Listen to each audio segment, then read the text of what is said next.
Yang luar biasa. Shalom semuanya. Gimana kabarnya? Habis pulang liburan mungkin seger ya. Atau yang meluangkan waktu liburannya hanya di dalam kota juga ya. Lumayan lah ya, mungkin ada healing tipis-tipis ya. Yang penting sudah healing. Yang penting jangan hilang. Oke, sore hari ini saya akan melanjutkan apa yang tadi saya sampaikan tadi pagi ya. Saya mulai dulu dengan sebuah cerita. Waktu itu peristiwa 2000 tahun yang lalu ketika Tuhan Yesus didatangi oleh orang-orang Farisi dan juga ahli-ahli Taurat. Dan saya ingin memberikan gambaran bahwa orang-orang Farisi dan ahli-ahli Taurat ini orangnya punya hati yang licik, akal yang bulus gitu loh ya. Dan orang-orang Farisi ahli Taurat ini membawa seorang wanita kepada Tuhan Yesus. Karena kedapatan wanita ini ternyata berbuat zina. Anda pernah baca cerita itu ya? Yohanes pasal yang ke-8. Dibawanya lah kepada Tuhan Yesus. Dan mereka berkata kepada Tuhan Yesus, "Rabi, lihat nih, ada seorang wanita kedapatan berzina. Dan hukum Taurat Musa mengatakan bahwa perempuan seperti ini harusnya dilempari batu sampai mati." Dan kemudian Tuhan Yesus tidak menjawab apa-apa. Kemudian Tuhan Yesus menuliskan sesuatu di atas tanah. Oke? Dan kemudian banyak orang ahli Taurat, orang Farisi, mereka semua masih menunggu jawabannya Tuhan Yesus. Dan Tuhan Yesus melanjutkan, "Oke, barang siapa dari antara kalian yang sama sekali tidak berbuat dosa, silakan menjadi yang pertama melempari wanita ini dengan batu." Kemudian Tuhan Yesus membungkuk lagi ke tanah. Dia tulis lagi sesuatu. Anda tahu kelanjutan ceritanya? Perlahan tapi pasti, dimulai dari yang paling tua, mereka tidak jadi melempari wanita itu, dibuang batunya. Satu persatu, mereka yang sudah berusaha mencobai Tuhan Yesus dengan kelicikan dan akal bulus mereka berusaha memojokkan Tuhan Yesus. Dan dicatatkan dalam Alkitab, mereka berusaha mencobai Tuhan Yesus yang hatinya tulus itu. Ya, mereka gak jadi deh. Mereka lemparkan batu mereka, gak jadi. Wanita yang kedapatan berzina itu tidak mendapatkan hukuman. Kira-kira, tahu gak sih apa yang dituliskan oleh Tuhan Yesus di tanah itu? Saya mau kasih tahu ya buat Anda. Tuhan Yesus menuliskan, bagian sini pro yang bulus, bagian sana pro yang tulus. Karena itu judul khotbah saya sore hari ini adalah bulus atau tulus ya. Tapi percayalah, yang saya sampaikan barusan hanyalah pendahuluan khotbah ya. Tidak bisa dibuktikan secara sejarah. Jadi jangan Anda cari, oh saya tahu sekarang di tanah Tuhan Yesus nulis apa ya. Ini pendahuluan khotbah saya. Meneruskan seri yang tadi pagi. Kita mau menjadi semakin serupa dengan Tuhan Yesus. Yang percaya sama-sama katakan amin ya. Karena itu tadi pagi saya menyampaikan untuk kita makin menjadi seperti Tuhan Yesus. Setiap orang pasti akan menua, tetapi belum tentu dewasa. Karena itu nanti kalau Anda kepingin mendengarkan versi lengkapnya, cari ada di YouTube ya. Menua atau dewasa. Sore hari ini saya akan menyampaikan tentang menjadi bulus atau tulus. Yuk kita belajar bersama-sama. Kita buka di dalam Mazmur pasal 26. Mulai dari ayat pertama dan seterusnya. Mazmur pasal 26. Ayat pertama bagi Anda yang sudah dapat, ayo kita baca bersama-sama. Ayat 1 dulu. Demikianlah firman Tuhan. Dari Daud. Berilah keadilan kepadaku ya Tuhan, sebab aku telah hidup dalam ketulusan. Kepada Tuhan aku percaya dengan tidak ragu-ragu. Bapak Ibu Saudara terkasih, saya suka loh kalau saya mengkhotbahkan, saya ambil ayatnya dari kitab Mazmur. Apa sih Mazmur itu? Mazmur itu adalah nyanyian rohani versi bangsa Israel. Di dalam Mazmur itu terdapat kalimat-kalimat berupa puisi, doa, dan semuanya itu dinyanyikan di dalam bahasa Ibrani. Dan Daud adalah salah satu penulisnya. Mazmur itu juga banyak jenisnya, banyak macamnya, banyak versinya begitu ya. Ada yang versi Mazmur pujian atau Mazmur haleluya. Kalau Anda pernah baca Mazmur yang isinya banyak pujilah Tuhan, hai jiwaku, haleluya, aku memuji Tuhan dan sebagainya. Nah itu termasuk Mazmur pujian namanya. Lalu ada juga Mazmur raja.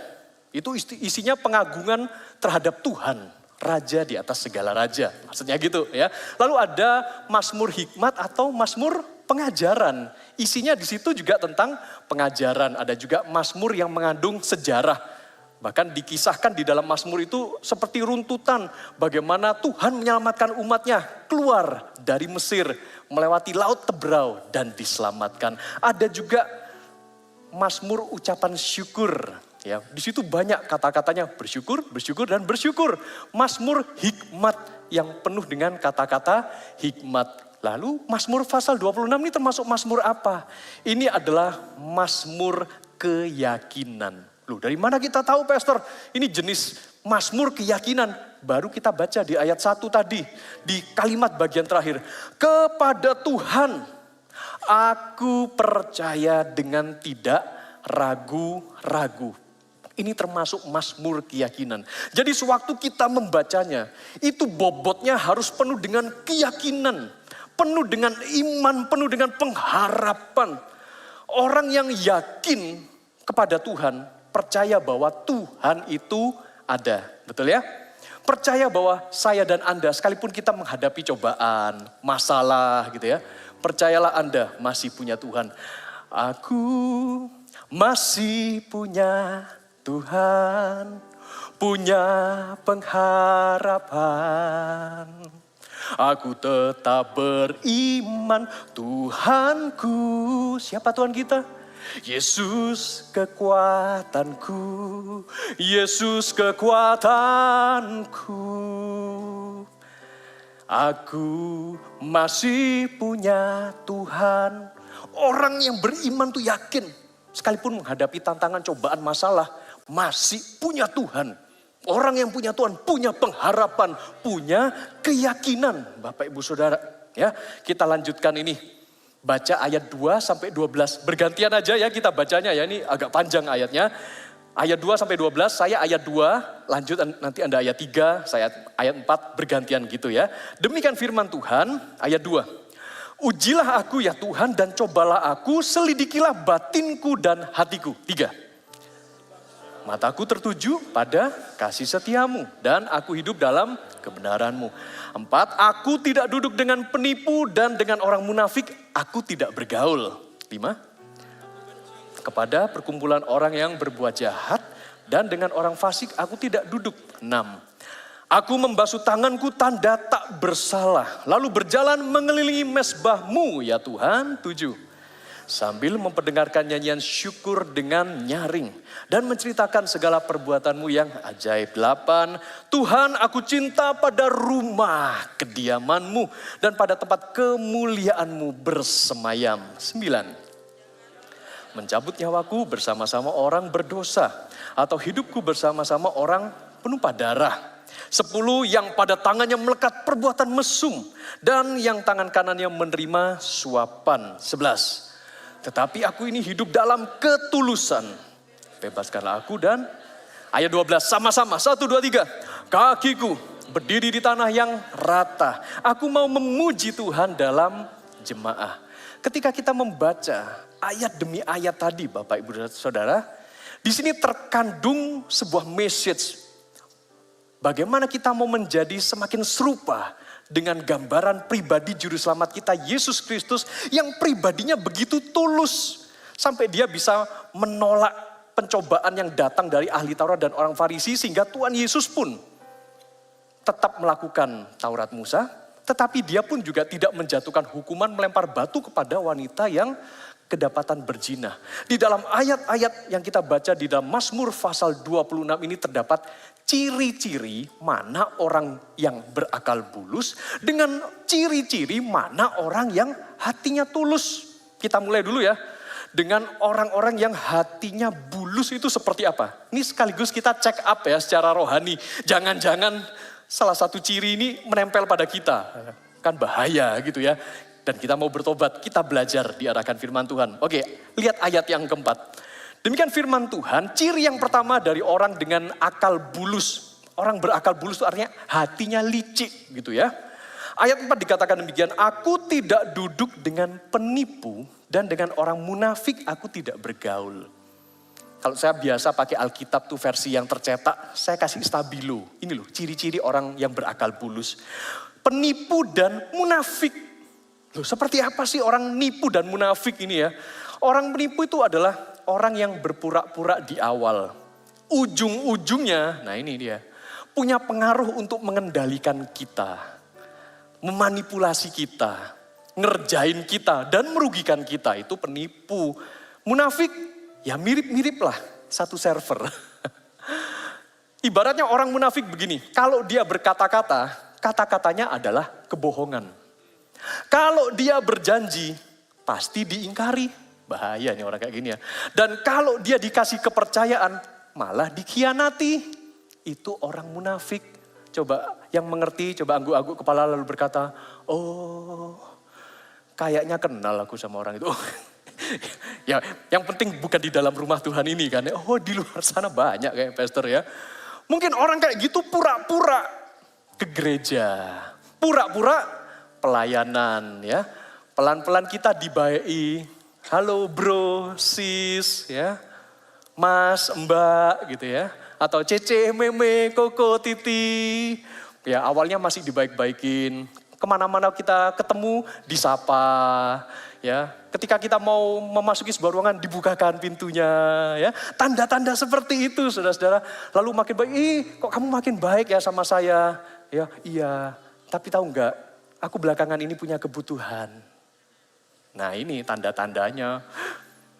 Ada saudaraku yang sakit. Aku lagi butuh, bukan sarang hiu ya, tapi digoyang-goyang dikit jadi duit. Ya modelnya kayak begitu saudara-saudara, pendekatannya halus di awal. Itu yang namanya penipu dan munafik. Oke lanjut ya. Ayat yang kelima ini sambil kita memeriksa hati loh ya. Mana tahu ini ada salah satu ciri-ciri yang melekat dalam diri kita. Ayat yang kelima. Aku benci kepada perkumpulan orang yang berbuat jahat. Dan dengan orang fasik aku tidak duduk. Ya, ciri yang kedua adalah jahat dan fasik. Orang jahat ini kayak apa sih emangnya? Orang jahat itu ya yang namanya hati jahat itu keluarnya bisa iri hati, dengki, suka mendendam, gak senang kalau lihat orang lain senang. Nah ini orang-orang jahatnya tuh kayak begini. Pernah ketemu orang model kayak begitu? Ya, coba noleh dulu sebelah kiri dan kanan ada gak? Jangan sampai ada. Ya kan? Oke, dan kemudian orang ini juga kalau ngomongnya itu loh, mungkin ngomongnya gak kasar, ngomongnya baik, halus, tapi pedas. Ya, mau cabai 10 pun kalah, pedas tuh omongan sampai masuk nyelekit di dalam hati. Ya, do you know arti kata nyelekit ini bahasa Ibrani mana nih ya? Menusuk sampai kedalaman hati, sampai tersayat-sayat, tergores-gores. Nah itu udah jahat lah modelnya kayak begitu ya. Ingin orang lain rugi dan bawaannya pengen berantem aja lah sama orang kayak begini. Nah yang fasik itu kayak apa? Nah orang fasik itu, ya ini terjemahan bebas dari Kamus Bahasa Indonesia. Intinya melanggar perintah Tuhan. Pokoknya mengabaikan ajaran agama. Apalagi ajarannya dari Tuhan Yesus langsung. Dan pokoknya gak peduli dengan ajaran Tuhan.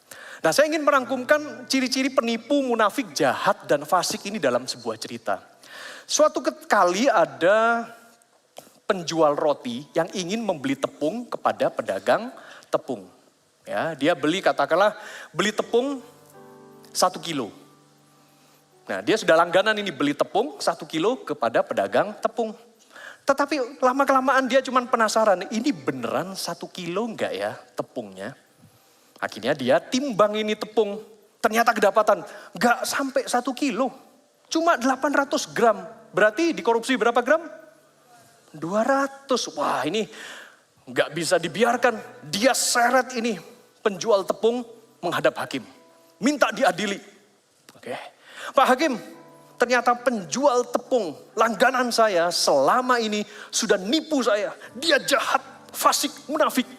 Koleksi jadi satu semua. Ya.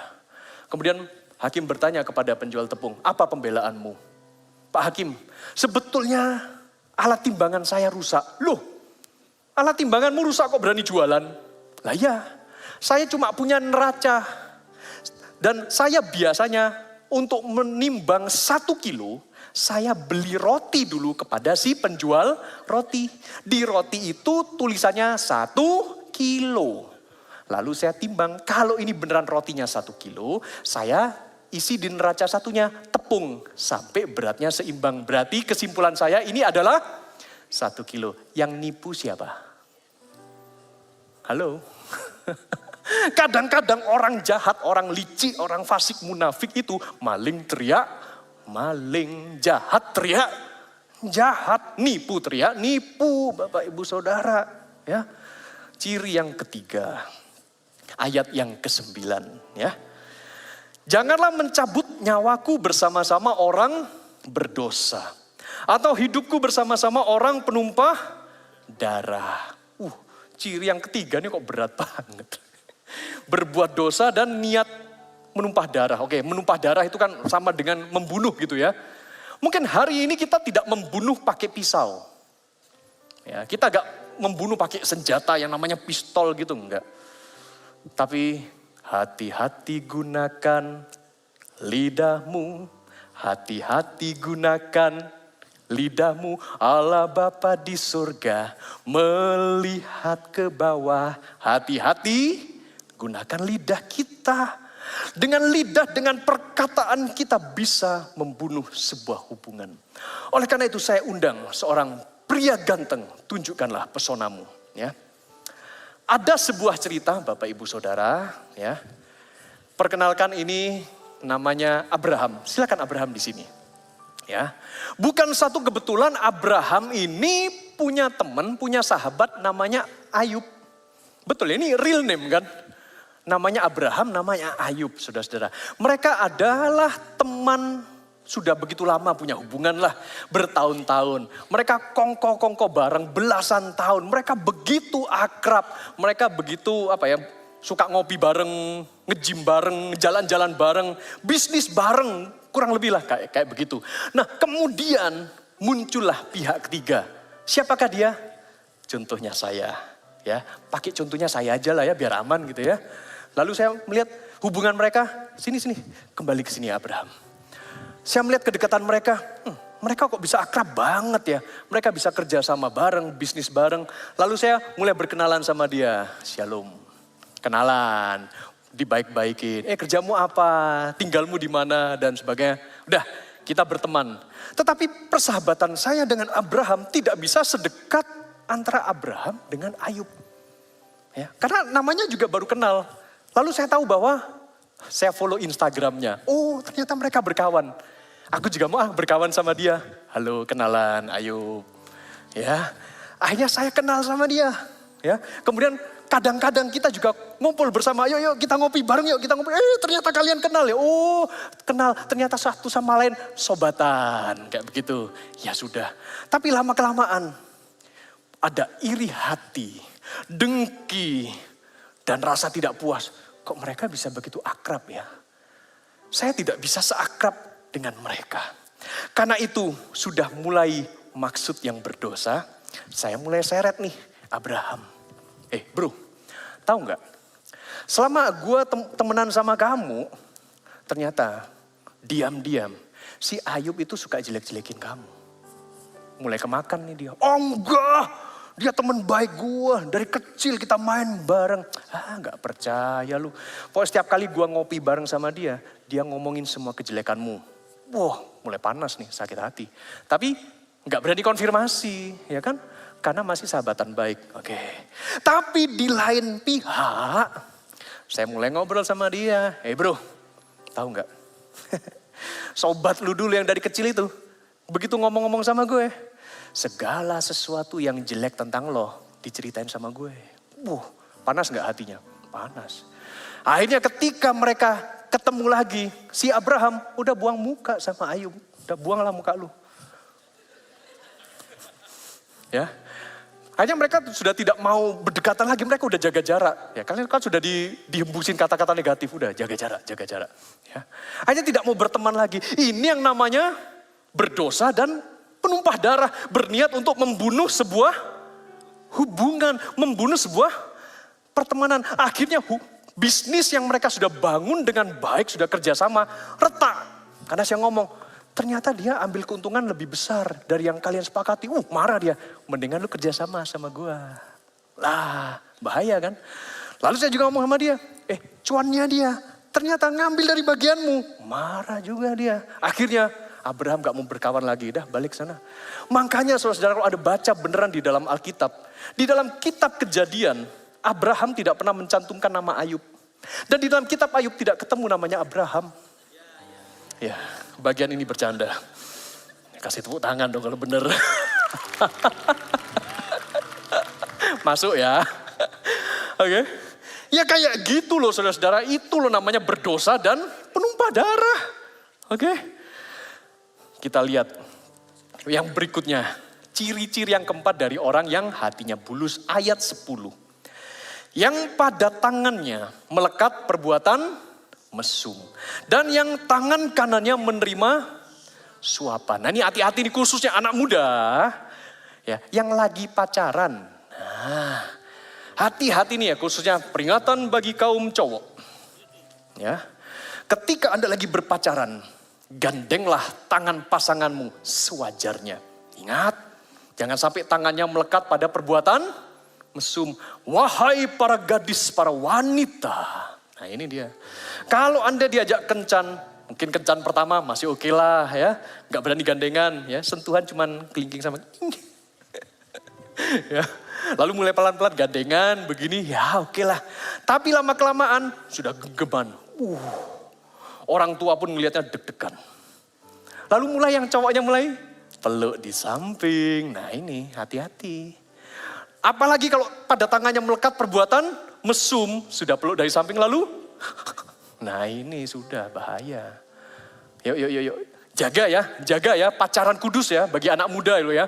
Jangan sampai ketemu orang yang berakal bulus. Pikirannya mesum. Ya. Ketika Anda berpacaran bisa jadi diajak cuma berduaan. Hujan. Pas Surabaya musim hujan ya, mau nganter kamu ke rumah jauh. Yuk nginep di rumahku aja. Emangnya ada kamar yang lain apa? Enggak ada sih, ya di kamarku aja gak apa-apa. Anda masuk ke dalam sarang singa. Enggak, sarang buaya darat. Hati-hati, mesum itu saudara-saudara.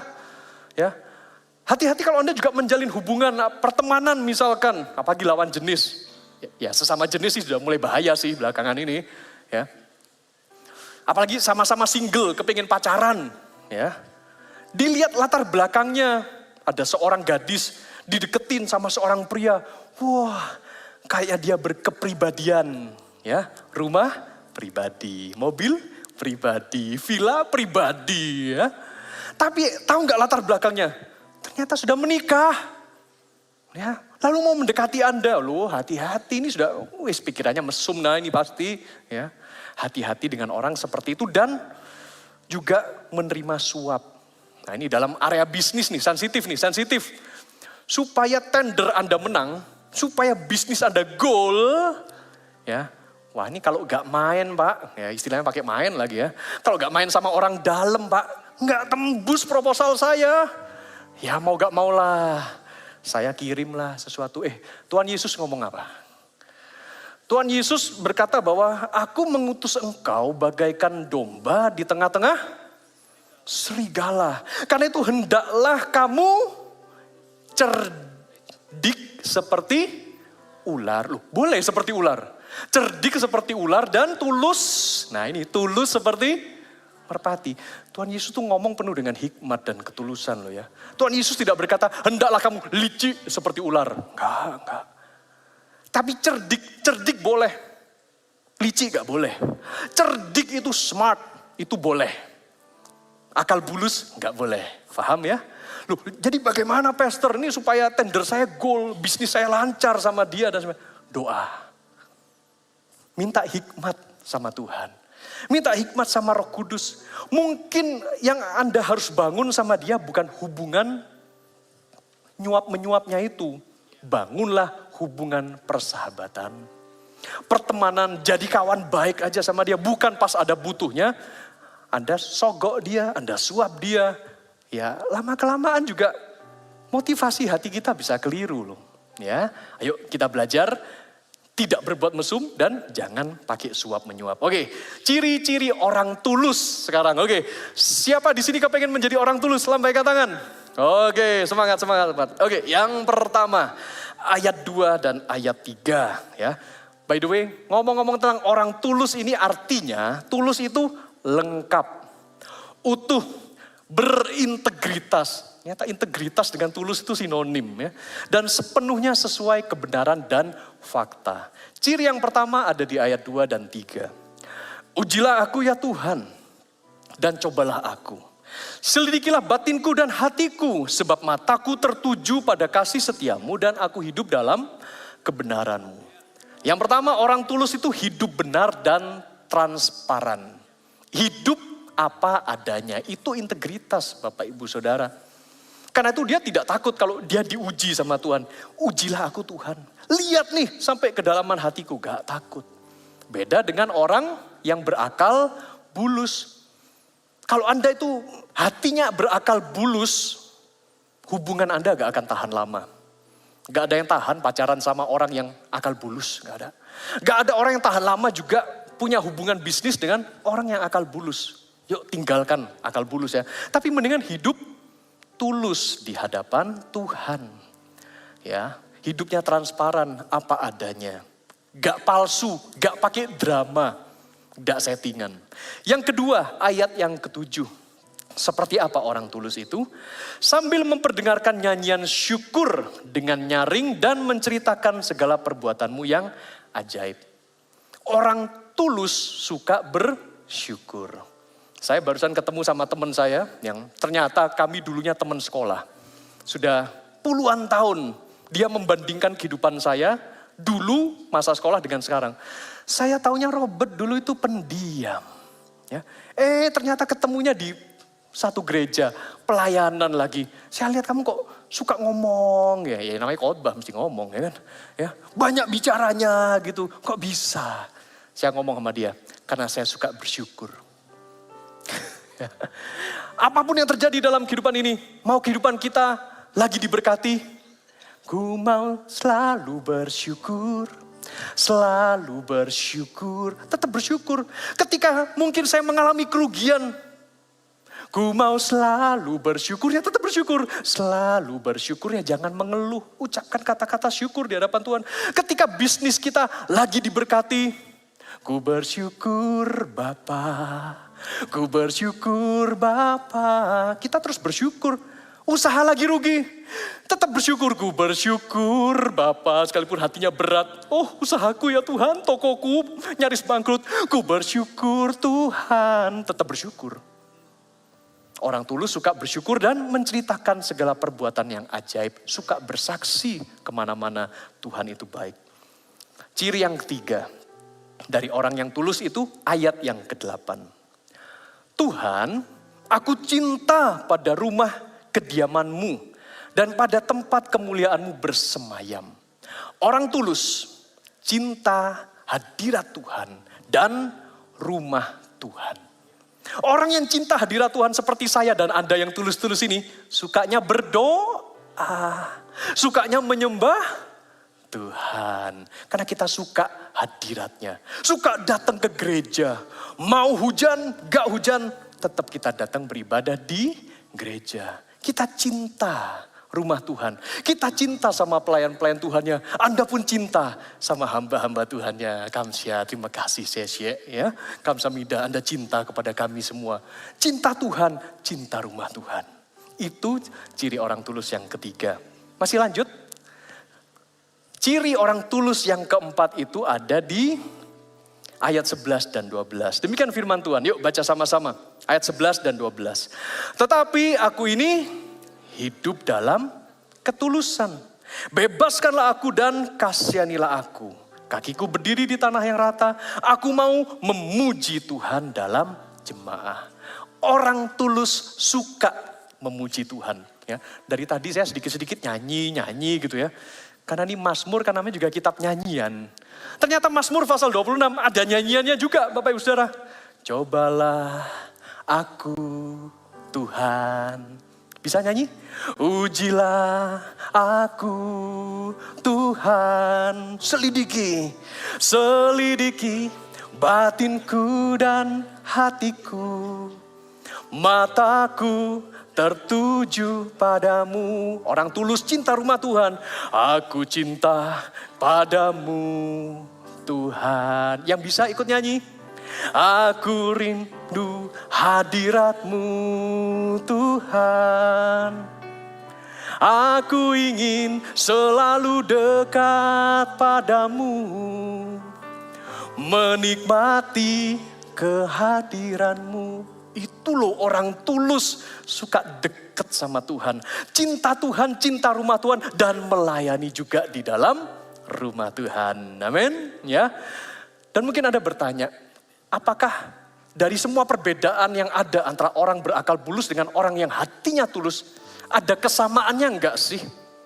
Ya, kesamaannya cuma satu. Mau orang berakal bulus maupun orang tulus akan diuji dengan datangnya masalah dalam kehidupan mereka. Akan diuji dengan datangnya pencobaan, masa sukar, masa yang sulit, tantangan di dalam kehidupan ini. Tetapi cara berdoanya orang tulus jangan sampai ikut-ikutan orang yang berakal bulus. Orang yang berakal bulus tuh doanya transaksional. Misalkan begini, lagi menghadapi masalah, cobaan, beban berat, sakit penyakit. Tuhan, aku kan sudah datang ke gereja, rajin Tuhan aku datang ke gereja. Aku kan sudah pelayanan. Aku kan sudah kasih persepuluhan nih loh Tuhan. Tak kasih no persepuluhan, persembahan yang sebegitu banyak. Kenapa aku masih sakit? Pernah doa kayak gitu? Kenapa aku masih kena dapat masalah? Kenapa aku ditipu sama orang sampai uangku habis? Tuhan, bukankah aku ini sudah mencintai-Mu ya Tuhan? Sudah aku persembahkan hidupku untuk-Mu. Halo? Itu doanya orang berakal bulus karena dia hitung-hitungan sama Tuhan. Transaksional. Aku sudah berikan yang terbaik buat Tuhan. Kok masalahnya datang? Ganti cara berdoanya. Dengan cara berdoa orang tulus sekalipun ada pencobaan. Sekalipun beban berat dan sakit penyakit ini kualami ya Tuhan. Berdoalah seperti Ayub. Ya. Aku berdoa ya Tuhan. Aku tidak akan menggunakan lidah dan bibirku untuk menjelek-jelekan Engkau. Harusnya begitu. Masakan yang baik aku terima. Yang tidak baik tidak aku mau terima daripada-Mu ya Tuhan. Biarlah proses ini semakin mendewasakanku. Menjadi semakin serupa dengan Tuhan Yesus. Saya tutup dengan pantun. Ya. Satu baris kalimat saya ucapkan pantun. Anda menjawab dengan kecap. Cakep, ya. Oke. Ya, dia gini ya. Sekalipun menjalani hidup perlu banyak fulus. Jagalah hati jangan dikotori akal bulus. Ya. Menjadi seperti Yesus, hatimu semakin tulus. Percayalah berkat Tuhan mengalir dengan mulus. Oke. Itu memberikan kekuatan loh bagi setiap kita. Karena itu ketika Anda sedang menghadapi masalah, cobaan, beban berat, percaya.